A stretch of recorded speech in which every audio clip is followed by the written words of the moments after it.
안녕하세요. 생계의 연력학 1.3 개와 검사 최적 파트입니다. 개라는 것은 검사하기 위해 선택된 물질의 양이나 공간 내의 영역을 말합니다. 여기서 이 검사라는 것은 어떤 대상의 온도, 압력 등의 물리량을 알아내고자 하는 것을 말합니다. 쉽게 말하면 관심을 가진다고 보면 되겠습니다. 물질의 양을 개로 설정하면 검사 질량이라고 말하고, 공간 내의 영역을 개로 설정하면 검사 최적이라고 말합니다. 이 부분은 뒤에서 다시 설명하도록 하겠습니다.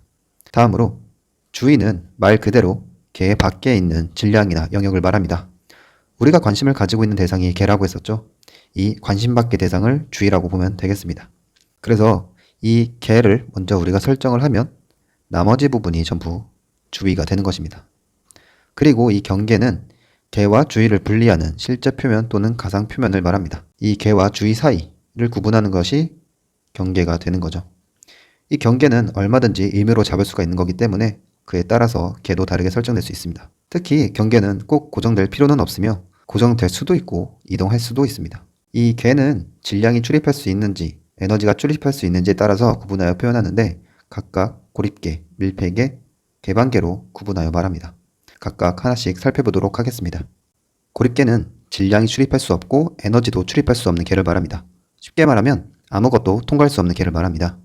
고립계 얘는 이렇게 단단한 벽으로 막혀 있고 열이 통하지 않게 단열되어 있는 경우를 예로 들 수가 있습니다. 이렇게 단열되어 있고 벽이 움직이지 않는 상태에서 온도가 서로 다른 액체 A와 B를 넣어줬다고 합시다. A가 10도고 B가 70도일 때 이 칸막이를 갑자기 떼주고 나면 나중에 이 둘이 섞이겠죠? 그래서 최종 온도는 평균 온도인 40도가 됩니다. 이런 경우는 질량이 출입하지도 않고 에너지가 출입하지도 않으니까 고립계의 문제가 되는 것입니다. 밀폐계는 검사 질량이라고도 하며 질량은 출입할 수 없고 에너지만 출입할 수 있는 계를 말합니다. 이 번역에 따라서는 밀폐계를 닫힌 계라고 말하기도 합니다. 자, 이렇게 처음에 피스톤이 있는, 이게 피스톤이죠. 피스톤이 있는 실린더에 기체가 들어 있었는데 밑에서 열을 가해준다고 했을 때 기체는 팽창하면서 이렇게 피스톤을 밀어 올리게 됩니다. 그래서 나중에 이렇게 피스톤이 올라간 그런 그림을 볼 수가 있는데요.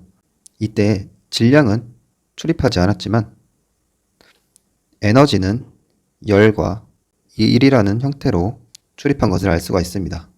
그러한 에너지의 출입에 따라서 실린더 안에 있는 기체의 상태가 달라지게 된 것입니다. 이러한 경우를 밀폐계라고 할 수 있습니다. 덧붙여서 이 피스톤과 닿아 있는 경계, 이 부분은 피스톤이 위로 올라가면서 같이 따라 올라가기 때문에 이동 경계라고 부르고요.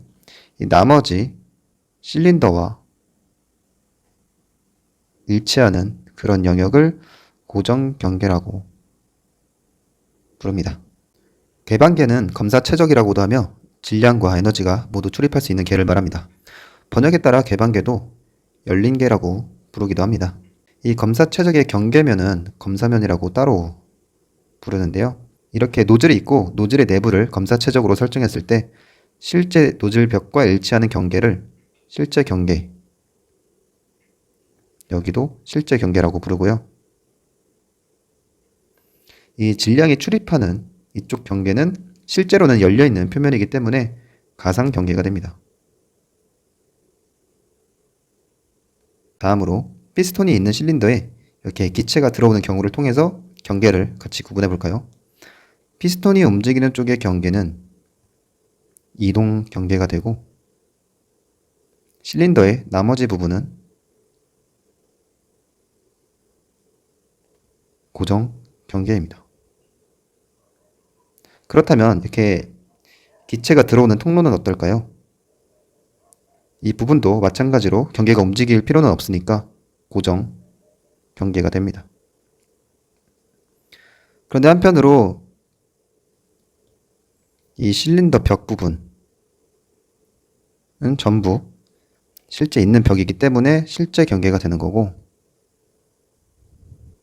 이 기체가 들어오는 부분은 실제로는 열려있기 때문에 가상 경계가 됩니다. 개를 설정하는 것에 꼭 정해진 방법이 있는 것은 아닙니다. 같은 문제에 대해서 누구는 이런 모양으로 개를 설정할 수도 있고 누구는 이런 모양으로 개를 설정할 수도 있습니다. 어떤 개를 설정하여서 풀든 간에 물리 현상은 동일하기 때문에 결과도 동일하게 나타납니다. 다만 문제에 가장 쉽게 접근할 수 있는 개를 설정하는 것이 아무래도 편리하겠죠. 이런 부분은 경험이 필요한 부분이기도 합니다. 그래서 문제를 자주 접하다 보면 개를 어떻게 설정하는 것이 효과적인지 점점 익숙해지게 될 것입니다. 이번 강의는 여기서 마치도록 하겠습니다. 유익했다면 구독과 좋아요 부탁드립니다. 감사합니다.